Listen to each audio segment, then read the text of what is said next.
I'm Dr. Erin Keating, and this is my channel, Dr. Arinrung, and this is a place where I sort of like to make videos, talk about things that I've been researching, things that I'm teaching in my classes, things that I'm reading for fun, and maybe all of the above, sometimes alone, sometimes with students when we can make our schedules work. So I do want to note that what I'm talking about today is something that I'm working on for an upcoming academic conference. And so these are very much ideas in progress, as often things are. And so I definitely welcome sort of discussion and feedback if you have comments about what you see today. So to start things off, there's spoilers in this video for Memories of Ice up until the conclusion of Memories of Ice, and keep that in mind for the chat as well. So I'm going to be chatting today a little bit about queer reproduction in Malazan Book of the Fallen. And I've talked a bit about this in an earlier conversation video with Anastasia Christodoulou, who's one of our honors students. So I'm not going to be repeating sort of the types of things that we talked about there when we talked about Silver Fox and the Mibe, and I encourage you to go check out that video if you haven't seen it already.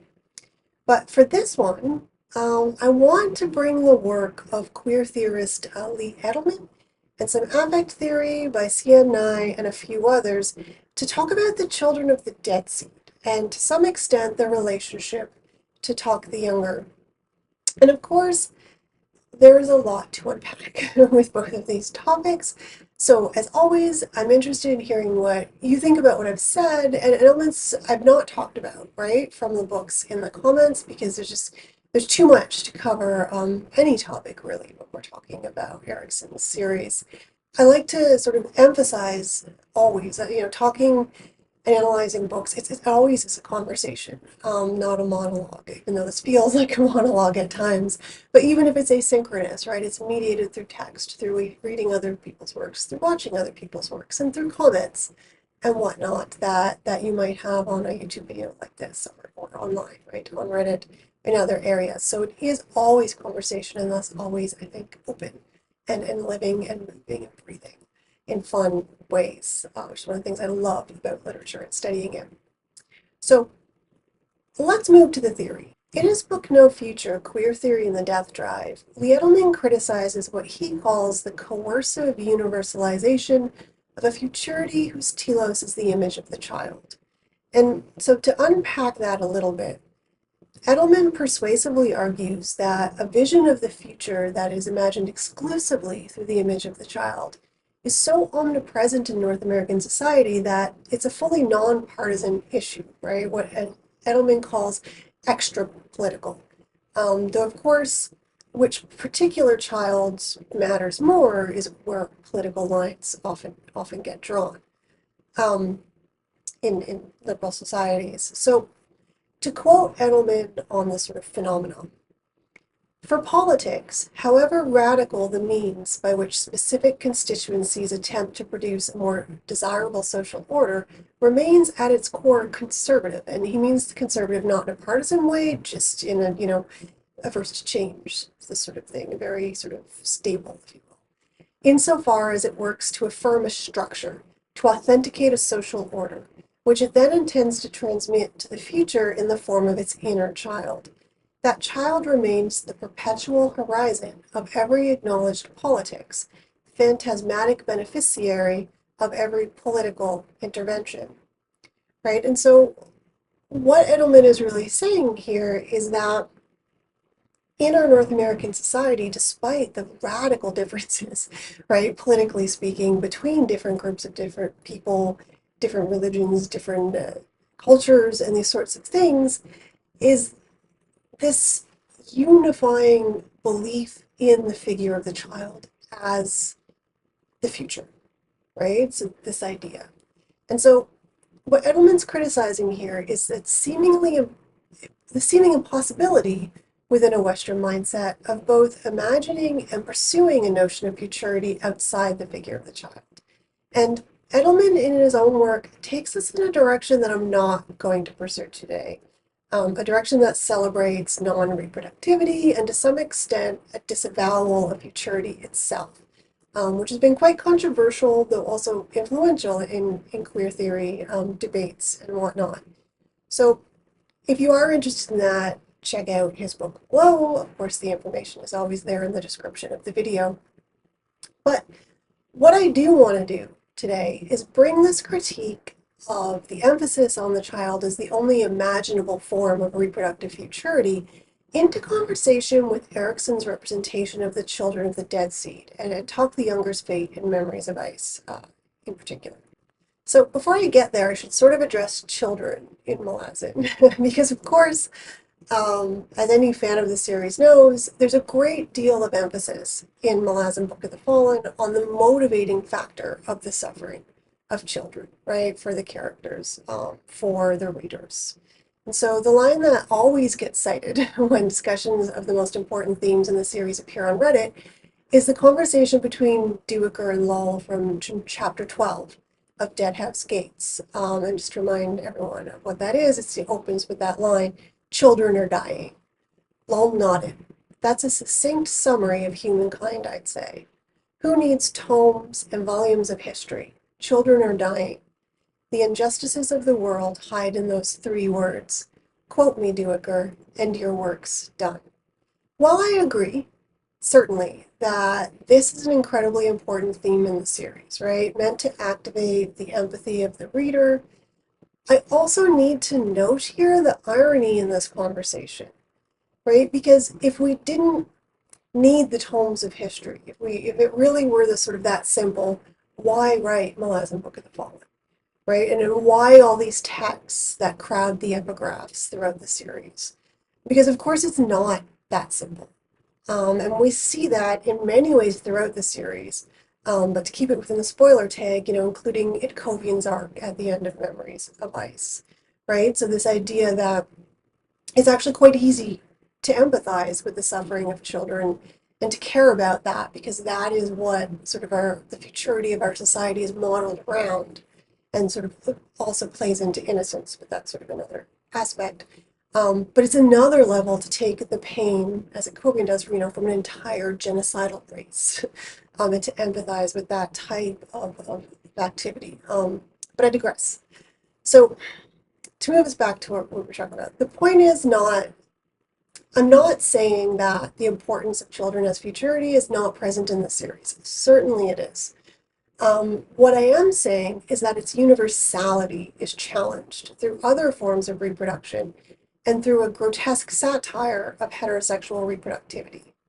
So I want to move to the children of the dead seed. And if you'll remember in Memories of Ice, the Tenescowry, who are the followers of the Panian seer, are described as, quote, an army of the dispossessed and the abandoned, right? So they're drawing, and oftentimes in their descriptions, they draw on sort of every negative fear of like the mob or the masses, right?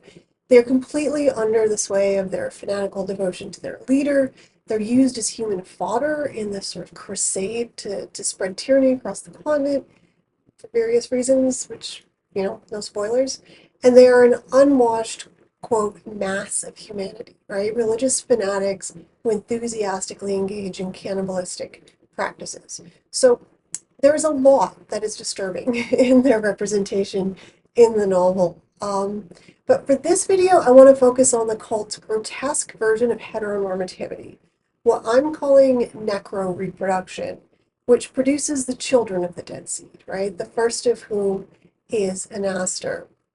And what I want to suggest is that the necro-reproduction acts as a potent critique of a society in which, to use Edelman's words again, all politics confirms the absolute value of reproductive futurism, right? So it acts as a very potent queering of heteronormative reproduction in particular through this sort of grotesque picture of heterosexual reproduction. To think about this, I want to examine a particular passage that occurs when Talk the Younger and Lady Envy first find out the details of the Tenescowry and their reproductive and dietary practices. Okay, so it's a quote and sort of description from one of the cultists that they're talking to. The moment of reward among male unbelievers' mistress is often marked by an involuntary spilling of life seed and continues after life is fled. At this moment, with a corpse beneath her, a woman may ride and so take within her a dead man's seed. The children that are thus born are the holiest of the seer's kin. Let's skip a little bit here. It says, that is, Lady Envy said, extraordinary. Tonk saw her face sickly pale for the first time in his memory. Right? And this particular passage is shortly followed by the revelation that, when the Tenascowry sweep through a town, anyone who does not join the cult is killed or rewarded and then eaten. And in the words of the cult member who's providing this explanation to our characters, the Tenascowry have needs. The first element of this critique, and there's a lot going on here, but I'd say the first element that I want to talk about is this activation of disgust that Erikson's matter-of-fact, dryly ironic descriptions of the Tenascowry's reproductive practices, among other things, evoke in both Lady Envy and Tonk, and in the reader. And I want to put this sort of in the context of just how theorists have talked about disgust. So Jonathan Dollimore argues that the active incitement of disgust can be an effective strategy of satirical critique and political opposition, a confronting of culture with its constitutive repressions, a provocative violation of cultural boundaries and bodily properties. And then also, sort of to add into this, in her book Ugly Feelings, Sianne Ngai theorizes that disgust blocks sympathetic identification in meaningful ways. And so this activation of disgust, right, it acts as a powerful alienation from the usually desired image, right, of reproductive futurity. So rather than the promise of a desired futurity, this ideal child figure, the children of the dead seed are objects of disgust and horror, which, through the functioning of satire, actually pollute the heteronormative reproductive form that they're grotesque exaggerations of. I'm not going to take a deep dive into the functions of satire here, because that's just a whole other field, but I do want to make clear the way that I'm using the term. And so most current theories of satire think about it as a mode rather than as a genre, right? So it's something that can be used across genre categories, not always only a genre in and of itself. And it's something that Paddy Bullard, who's the recent editor of the Oxford Handbook of 18th-Century Satire, described as, quote, a cultural virus that spreads through many different genres of works, right? So it can function in a lot of different ways depending on which genre it's sort of appearing within. And there are two particular functions of satire that I'm interested in here. One is its stickiness, right? And this comes out of affect theory, the idea of stickiness. It's the ability to stick to and pollute its targets in meaningful ways. And Ahmed writes about this in particular ways.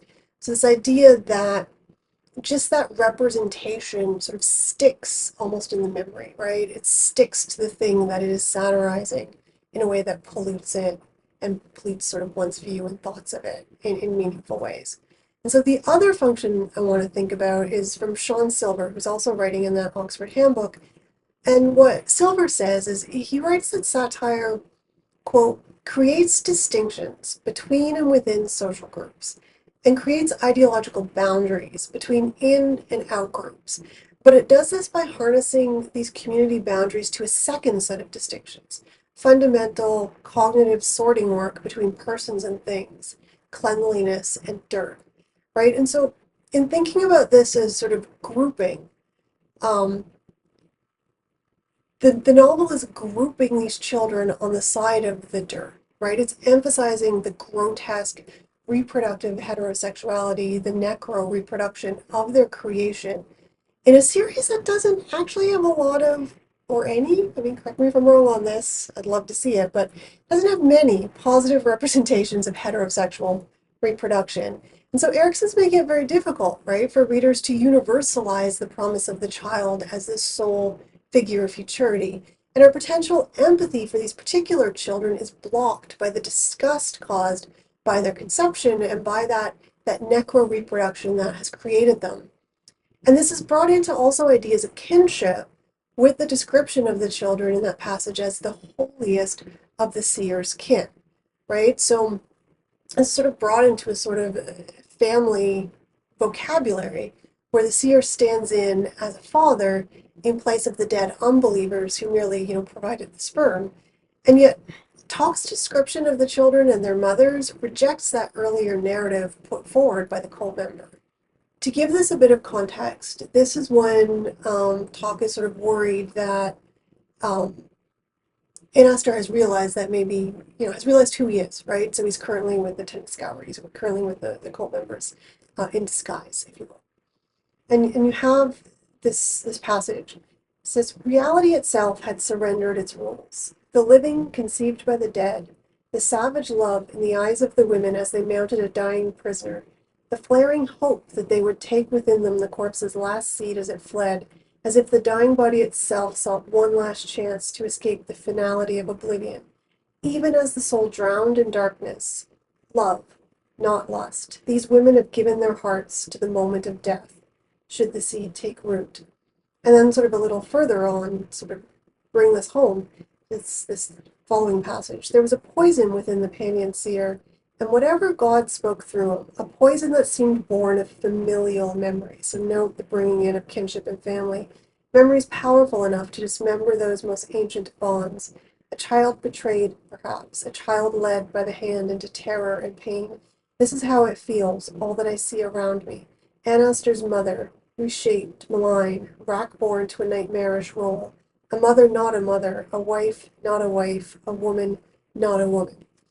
Right? And so you see in these passages the way that Talk is trying to grapple with what he's seeing around him, right? He's trying to grapple with these women, he's trying to grapple with this necro-reproduction, he's trying to understand it within, and this is important, within the frames of traditional kinship, right? So that connection is kept, that potential for the sort of the satire that's coming through the grotesque, through exaggeration, through horror, through the abject, really, is kept in contact with those original concepts in his efforts to separate them out, right? In his efforts to say, a wife is not a wife, a woman not a woman, right? And yet there's no other vocabulary for it, and so it does still connect to that. It is still very much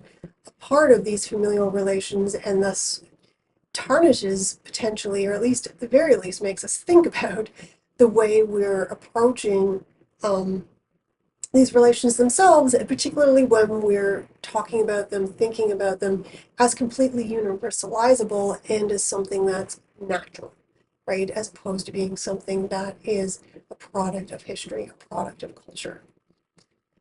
And within the novel, there aren't really desirable images of heteronormative reproduction to balance out this necro-reproduction, right? To balance out this horror, this grotesque picture. But what we do get is another important instance of soul shifting, right? Tied to both the children of the Dead Sea through the figure of Anastar and Talk the Younger. But before we get to that, I want to say a few words about Talk the Younger and the matron, because this also really connects to that sort of queering of these familial relationships and this sort of grotesque satire, right? That is denaturalizing in some ways, or disorienting, if you will, if you go back to the language of the last video. So I want to talk a little bit about, monstrous motherhood. So, of course, all of you are likely aware of the extreme torture that Talk the Younger goes through at the hands of the insane Kachin matron, right, to whom he's given by the Panian seer. And in the conversation video that I mentioned earlier with Anastasia, she talked about the sort of parasitic version of the mother-child relationship between Silver Fox and the Maib as a sort of inversion of the monstrous mother figure common in fantasy and other forms of speculative fiction. But with the matron, we get an extreme version of that monstrous mother, right? In her obsessive clinging to Talk, as she literally sort of crushes the life out of him through her maternal embrace, breaking his bones continually as she obsessively grips him and right bones that heal, right? And the torture occurs again and again and again. And recalls sort of Talk's hallucinations or reality, it's, I'm sure, of her nursing him, right? And then cleaning him with her tongue when he soils himself. And this is providing like a deeply disturbing image of a motherhood that's both human and animalistic, but it's a maternal love that is smothering and destroying in its attempts to love and nurture. And so the narrative descriptions, I think, of Talk's pain are worth sort of dwelling in for a moment because they are unrelenting in some ways. So I am going to read a short passage from 708 of the Torah edition. If you'll recall, this is sort of later in the novel, and this is something that the Talk is sort of half hearing, half, right? It's a sort of overheard conversation, even though, of course, he's in very, very bad shape at this moment. And it's two of the seer Domin speaking with Penguin Seer, right? So you have, I'm going to skip around a tiny bit, you have, Holy One, your mother's embrace will kill him should he be returned to it. We'll skip down a little bit more. Holy One, a new voice, softer. My most trusted servant speaks true. This man's bones are so mangled. I can see, the seer screamed. Holy One, the Septar continued, relieve him from his horror. No, I will not. He is mine. He is mother's. She needs him. Someone to hold. She needs him. Her love is proving fatal, the seer Domin said. Like with the children of the dead seed and sort of heterosexual reproduction, we get this grotesquely exaggerated picture of, not just normative, but deeply culturally valued kin relations, right? A picture that denaturalizes the overwhelmingly positive or ideal vision of this mother-child bond that, is often very much present in the discourses of our society. And so just calls us to sort of question that as natural, right? Not to question its value. That's not what I'm saying at all. But to question that that is the only form, right? That it can take and that it does take in various ways by showing this very exaggerated version. But to return to queer reproductivity, so Erikson offers a positive form of queer reproductivity at the conclusion of the novel, right? And this is the soul shifting, right? Of Talk the Younger into an Esther's body. And so, as you'll remember, once an Aster is captured by the Malazan army and he's, quote, healed of his pain by the shield and with the gray swords, he's left an empty shell. Because as we learned, and this is from 720 in the Torah edition, there was naught else within him but pain. And so this empty shell, created through necro-reproduction, containing only horror and pain, until then, it is redeemed by the shield ample, and there's nothing left, right? It becomes this body to which Talk's soul can then be shifted, I think by Tog as a reward for the carrying of his soul. That's, I think, how at least I interpret it. I'm welcome, open to other interpretations. As Erikson does with some other soul-shifting moments in this series, like with the Wicked Sorcerers, with Silver Fox, he uses this queer reproduction to create a new life that is at once both new and a continuation of a life that had been thought lost, right? He creates a vision of futurity that is not attached to the figure of the child, and at least in the case of the children of the dead seed, can be read, through that mobilization of disgust and sort of the dry irony often in how they're talked about as both a satirical and a queer critique of the universalization of the child as the sole emblem of reproductive futurity. So, I mean, like with many things, right, it's not about a critique of that category wholesale, it's a critique of the universalization, as we see in so many ways, right, throughout Erikson's series. So, in conclusion, I've been sort of pushing us to maybe think about reading Erikson's series as sort of using the affordances of the fantasy genre, right, that allows for a far wider variety of forms of reproduction, to explore forms of queer reproduction in Memories of Ice, both to directly critique a fanatical overemphasis on hetero and homonormative reproductive futurity that's sort of based in this idealized child figure, and to explore different sort of temporal ways of understanding futurity. And though we would never call Erikson's series a utopia, of course, but this queer reproductive strand of the novels does align remarkably well with Jose Esteban Munoz's writing on queer utopias, and he imagines this sort of a Blockian maneuver, it's a quotation, to turn to the past for the purpose of critiquing the present, propelled by a desire for futurity. And so these soul shiftings seem to reach back to the past, and in this case, it's saying Tom and Penry, among other things, to critique, but also to revive a seemingly dead element of the present and extend it into the future in a way that holds on to some of that past self, but also always creates a sort of truly new being in the process who cannot be considered a child, and thus gives us a different model, perhaps, of a futurity than the one that is offered sort of in most of Western culture still at this point in time. So that's it for me. Of course, there's lots more that can be said, but I do want to keep these a reasonable length. I hope you enjoyed what I'm talking about. Certainly, if you do, please like the video, subscribe to the channel. I'm hoping to get things up a little faster over the next little while. We'll see.